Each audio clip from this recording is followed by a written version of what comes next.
where you guys were in the spring and in the new offense and everything? Big difference, big difference. You know, spring, I think we all were trying to figure each other out, you know, trying to figure out the offense, see exactly what we're supposed to be doing out there, where we fit in, and the competitive nature throughout the room, kind of learning each other, to be honest, you know, learning my coaching style, learning what gets to each guy, what may get a guy going, you know, learn when a guy is, you know, on his best job and when he's not, and how can I get him going, you know? So I think now we've made the 180 to where we all know each other. We're all in there competing. It's a competitive room, and everyone's just in everyone's best at the moment. Feels like I could name like 8 guys who could potentially start out there.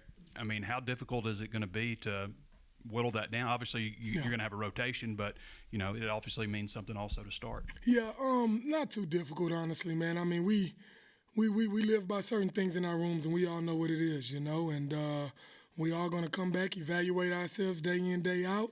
We'll evaluate ourselves over a week span, over 2 week span, over a fall camp span. And, excuse me, sorry about that. And when the time comes, everyone will know, hey, these are the 3 rolling that's starting, but at the end of the day, guys are going to play. And we're going to get a chance to rotate and show what you can do. And I always tell them, playing time is up to you, man. It's up to you. So it's all about production and execution. Coach, Broden had the injury in the spring, but it seems like he's healthy now. What have you seen from him this fall? Yes, 2 guys that I'm proud of is Broden and Wilson, both alone. You know, 2 guys that, you know, unfortunately missed a bunch of spring. Obviously, Broden wasn't here before that spring, so we didn't really know exactly who he was. And to see who he is right now has been really, really awesome, you know. We always talk about it. He's a 6'7" guy who moves like he's 6'2", you know, and it's really good to see his competitive nature come out. A guy that, you know, has been through a lot just in his time being with us, and you can tell he wears that on his sleeve and uses it as motivation, and it's showing right now. And then with Isaiah Satania, where have you seen him grow the most from last year to this point right now? Maturity. I mean, that's an easy one for me on Isaiah.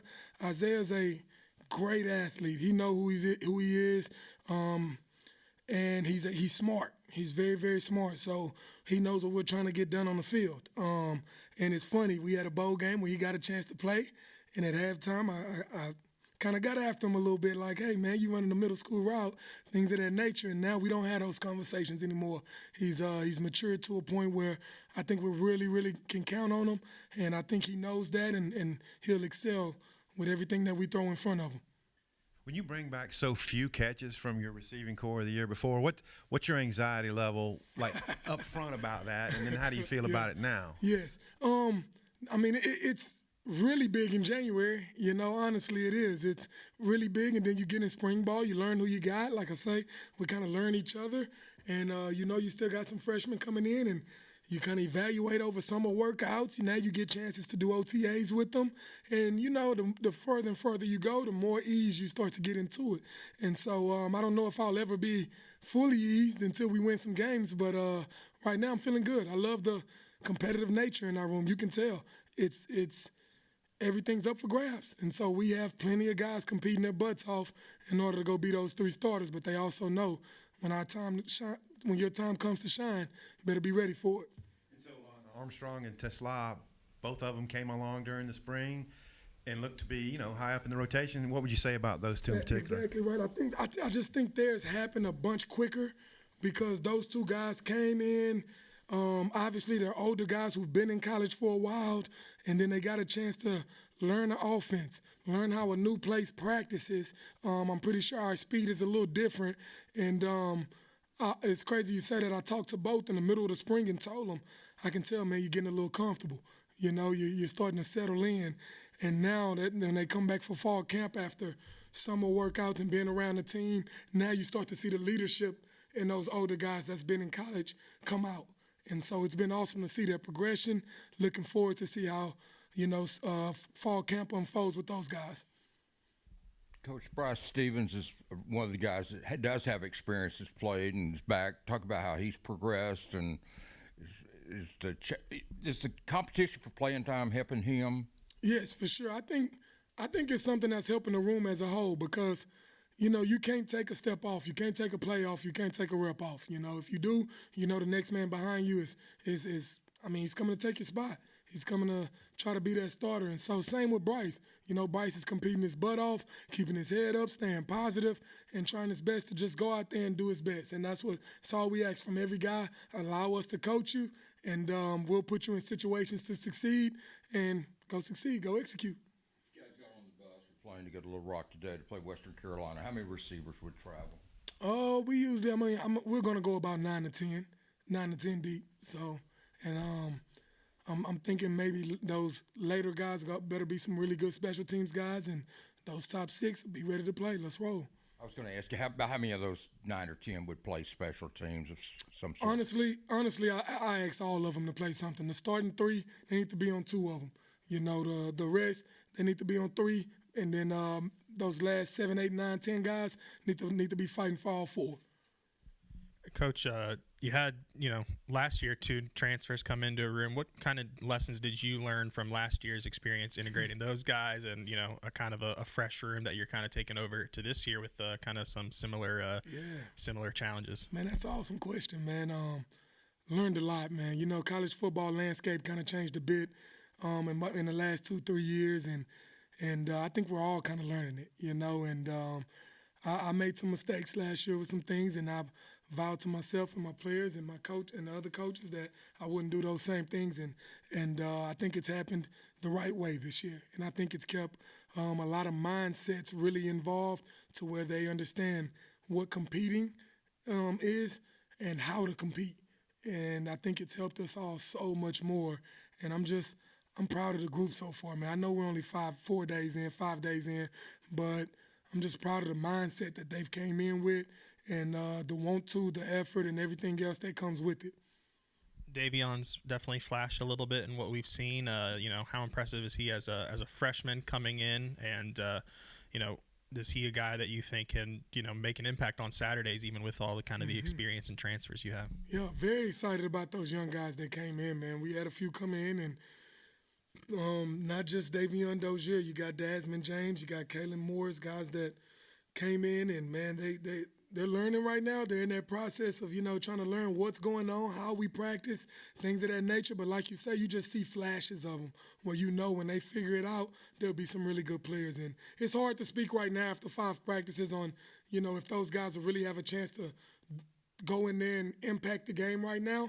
I just want to keep coaching them and help them get to the point where they don't need help when they see a signal. You know what I mean? Just to be able to go play freely, because they're not playing freely unless they know exactly what they're doing. And it's easy to see, and it's easy to see that's when they flash, when they know exactly what they're doing. So just keep bringing them along, and that's where I think the leadership in our room from spring to now has changed in the room, where we got older guys trying to help those guys out and bring them along.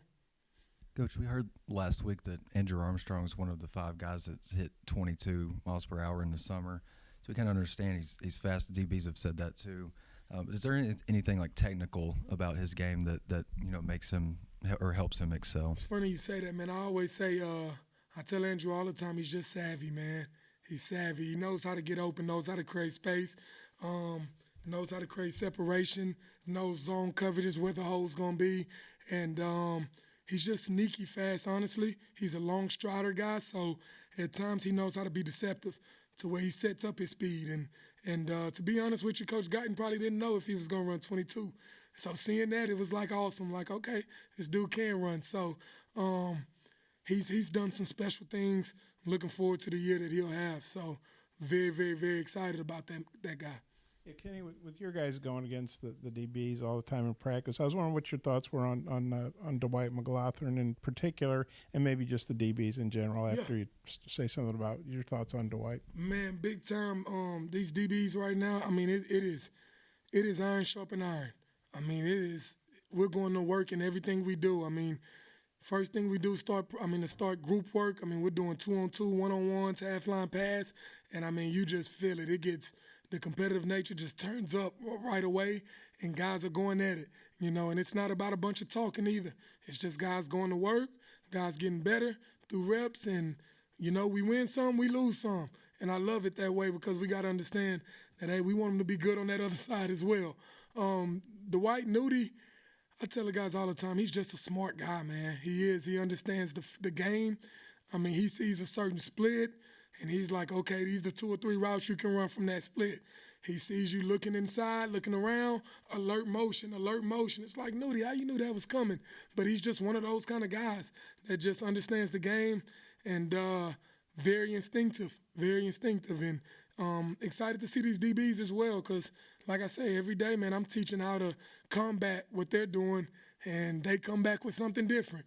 And so every day it's like a chess match where we're going back and forth, and you can see the growth in those guys from spring ball, the new guys that's in there. You can see what they bring to the table, and it's a different feel. It's a different feel. You got some guys from some smaller schools like Hillsdale and I guess Texas Commerce. A&M, Yeah. And but they're showing they can play on this level. What do you think about them stepping up from a lower division? Also, do you get a sense how hungry they are because they're not used to all the bells and whistles an SEC program has? Well, I was going to say the exact word you said. It's easy to see the hunger in those guys and the gratitude that they come with. Like I say, both of them, they came from smaller places, and Tyrone from Bowling Green. Those guys just they come with a certain level of gratitude. They know that they're having a chance to show what they can do against some of the best competition in the world, and they come out every day with that on their face. You can tell that they're excited to be here. They love being here. They're excited to learn every day. They're excited to compete every day, and it's easy to see. That smile. I may walk in and not be in the best of moods, and seeing their faces and everyone facing the wideout room period, it lights you up and gets you ready for your day to roll. Coach, just based on some of the things we've seen in practice, are you expecting to see more screen game with wide receivers this year, and also maybe challenge in the middle of the field more too? I expect to see what's working. You know what I mean? Whatever they're giving up, we're going to take it. And we just want to put the players in the best situations to succeed. I think Coach Enos is a great play caller, great OC, knows what he wants, and he knows how to coach it, and we're all going to ride behind him, and his play call is going to be the best play call that we got for that moment. And we're going to trust it and go out there and run it and go execute. And I just think we're going to take whatever they give us, A couple of players we hadn't asked about, Jaden Wilson, who was banged up a little bit in the spring. How's he come along? And also Sam Bakke. Yep, same deal. Jaden, kind of same as Tyrone. The difference with Jaden is he's been here for 2 years before, so we kind of know who he is and everything. But, man, I feel like he's gotten a lot stronger in his body, and he's just such a natural route runner. He's catching the ball smoother. I think the move we made with him going inside and let him work in space more has really, really been really good for him. And it's been awesome to see his progression. His first few days of fall camp has been awesome. And like I say, just the competitive nature has been great. Sam Bakke, same deal. I mean, everybody knows what Sam's going to give you. I mean, he's going to give you 100 miles per hour, 100% effort, everything he does. And at times you got to slow him down. And that's how I would love to coach players. So just keeping him in the right frame of mind, it will be the next step, and he's going to be another one that's just easy to throw in there and know what you're getting. Isaiah's another one of your 22-mile-an-hour guys. I'm wondering, we've seen y'all are scheming up to get him the ball. Can you maybe talk about how he's risen in your eyes to do that? And also, as a kick returner, you expect him to maybe be the guy there. Yes, for sure. It kind of goes into play what we talked about earlier with Isaiah. His maturity level and how much he's grown from last fall to spring ball to now. I mean, it's a big jump. It's a big jump. And so he's a guy that understands what we want to get done when you make a play call. And so he's able to go out and execute. I always tell him, man, when you know what to do and you know the why, I mean, now you just go play freely and let your athletic ability take over. And you can tell he's in that point. So would love to just keep seeing him grow. Yeah, so I was charting your 2-on-2s in period 4 today, and I had you at 11 for 26. What was the rest of practice like? Did y'all bounce back from that? And what do you think? Thank you. Yeah, 2-on-2 wasn't great today. And it goes into play. I mean, like I say, the DBs are going to bring it every day, and today they got us. And it's crazy. The next period, we go to punt, and I got some DBs in the positions I'm coaching, and they go up, and I said, man, y'all give me teach tape. I see DBs came to practice today, but we got better through our practice, and we actually finished it a lot better in 2 minutes today. But yeah, you're right. 2-on-2 didn't go so great, and we're gonna go watch it and learn why, and combat it and come back tomorrow and be better. From a competitive standpoint, where does this group that you have this year compare to the other groups that you've had here in Fayetteville? I mean, up there at the top with them. I mean, those last two groups were very, very competitive as well. And the difference is, I think we got maybe a few more numbers of competitive guys that can go in there and really get the job done.